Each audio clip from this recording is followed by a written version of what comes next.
শহরের দালান বাড়ি ঝই ঝামেলা সবকিছু ছেড়ে এবার চলে যেতে হবে আমাদের গ্রামের বাড়িতে। গ্রামের বাড়িতে মাটির ঘরের কাজ চলতেছে, আমরা খুব তাড়াতাড়ি গ্রামের বাড়ি পার হয়ে যাব। আমরা শহরের সবকিছু ছেড়ে গ্রামের বাড়িতে কেন আসতেছি এইটা নিয়ে পরে একটা ভিডিও অবশ্যই বানাবো, বাট আজকের ভিডিওতে একটু ডিফারেন্ট। বর্তমান আমাদের জীবনের অবস্থা একদম রোহিঙ্গাদের মতো, একবেলা ভাত খাই দুই বেলা থাকে না, কখন কোন বাড়িতে থাকি তার কোনো ঠিক ঠিকানা নেই। শোরুমে ছিলাম, হঠাৎ করে মনে হলো গ্রামের বাড়িতে চলে যেতে হবে, কারণ 7-8 দিন ধরে বা গ্রামের বাড়িতে কাজ চলতেছে। আমি আজকে বলতেছি কালকে আসবো, কালকে বলতেছি পরশু যাবো, মিস্ত্রিদেরকে এভাবে ঘুরাচ্ছি। তো সবকিছু মিলে আমার ওইখানে যাওয়া দরকার। তো আগে আমার মায়ের বাড়ি হয়ে যাচ্ছিলাম, এদিকে রুহুলের সাথে দেখা, ভাবলাম একটা চিপস কিনে দিই। 10 টাকা কিন্তু বড় না, বুঝছেন, ছোট ছোট বাচ্চা দেখলে কিছু একটা কিনে দিবেন, ওরা অনেক খুশি হয় আর ওদের দোয়া কিন্তু কাজে লাগবে। যাই হোক, আজকের দিন আমাদের যেভাবে শুরু হলো, সকালবেলা উঠে আজ ইউজুয়াল শোরুমে আসা, ক্লায়েন্ট হ্যান্ডেল করা, প্রোডাক্ট সব রেডি করা। এর মধ্যে মামুনি ফোন করে বললো তোমাদের খাবার রান্না করে পাশের বাসার আন্টির কাছে রেখে গেছে, তোমরা দুপুরবেলা খেয়ে নিবা। তো ওই বাসায় আর ভাত নিতে কেউ যায়নি, আমরা সারাটা দিনই না খেয়েছিলাম। এখন বাজে বিকেল 5টা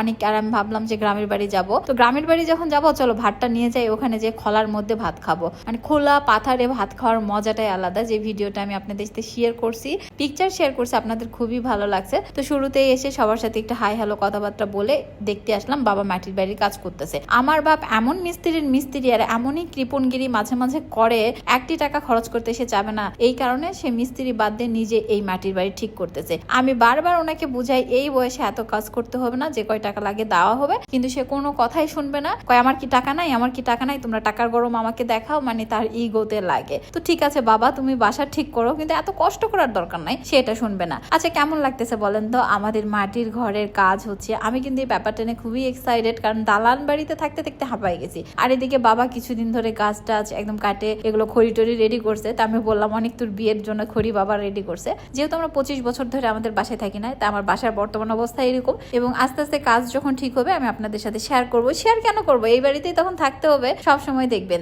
আমার হাজারো স্মৃতি এখানে। আমি ভিডিওটা করার সময় যে কি পরিমাণে আনন্দ পাচ্ছিলাম এটা বলে বুঝাতে পারবো না, যে আমার আবার গ্রামে থাকার সুযোগ হবে। এদিকে আমার ছোট ভাস্তিটাকে কি যে কিউট লাগতেছে, ওকে কোলে নিয়ে এখন আমরা যাব পাতারের মধ্যে বসে থেকে ভাত খাবো। কি আর ভাত খাবো, আশেপাশে চারিদিকে দেখে খালি গরুর গোবরই নেড়া দিয়ে রাখছে। ও সরি, গরুর গোবর না, এটা ড্রাই কেক। তারপর আমরা পাটি টাটি বিছাইয়া দুই ভাই বোন মিলে এবং সাথে আমার ভাস্তিকে নিয়ে ভাত খেতে বসছি। এখন বলেন আমরা যে জায়গাতে বসে ভাত খাচ্ছি এটা একটা স্বপ্নের মতো না? সেই মিনামিতুর যে গ্রাম দেখতাম সবুজ, ছোটবেলায় ভাবতাম এরকম যদি একটা গ্রাম পাওয়া যায়। তো অ্যাকচুয়ালি দেখেন কত কত সুন্দর, এটা বলে ভাষা নাই। আর আমার গ্রামের বাড়ি কিন্তু একটু বেশি সুন্দর, যেমন সবুজ তেমনই স্ট্যান্ডার্ড। আমার গ্রামের বাড়ি আবার গ্রামও না, এটা পৌরসভার মধ্যেই পড়ছে। সব থেকে বড় কথা যোগাযোগ ব্যবস্থা অনেক ভালো, পাশেই সান্তাহার রেলওয়ে স্টেশন, নওগাঁ যেতে কয়েক মিনিট লাগে, এখান থেকে বগুড়াটাও যেতে খুবই কাছে হয়, এবং এশিয়া মহাদেশের সব থেকে বড় খাদ্য গুদাম যেটা, সেটা আমাদের এখানে অবস্থিত, এবং প্রত্যেকটা ঋতু এখান থেকে উপভোগ করা যায়, যেহেতু আমাদের বাসা একদম মাঠের সাথে লাগানো। তো সিজনটা আমরা বুঝতে পারি। খাবার টাবার শেষ করে চলে আসলাম হুড়ের কাছে, বৃষ্টি পড়ছে, তাই যেগুলো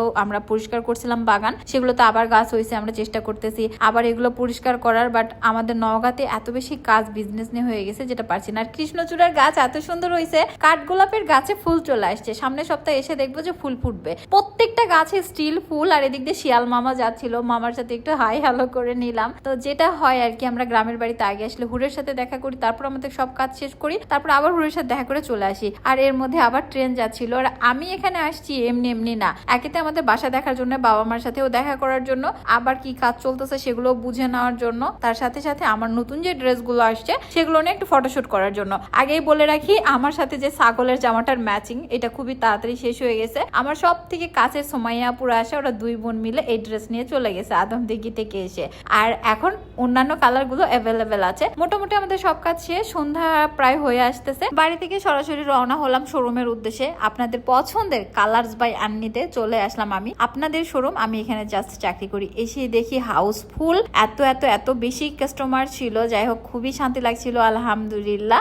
আর তারপরে একটা পিচ্ছি অমিতদার বাবু চলে আসলে, আমি বাবার সাথে অনেকক্ষণ কথা বললাম, বাট সে খুব মোড দেখালো, আমার সাথে কথাই বললো না। যাও চলে যাও। নতুন নতুন এই ড্রেসগুলো খুবই ভালো যাচ্ছে, কটন ম্যাটেরিয়াল, নিচের এটা দুবাই সিল্ক ছিল, এগুলো সব চলে যাচ্ছে। আমার মনে হচ্ছে আজকে আর ভিডিও করতে বা কথা বলতে ইচ্ছা করতেছে না, আজকে ভিডিও এখানে শেষ করা উচিত। আল্লাহ হাফেজ।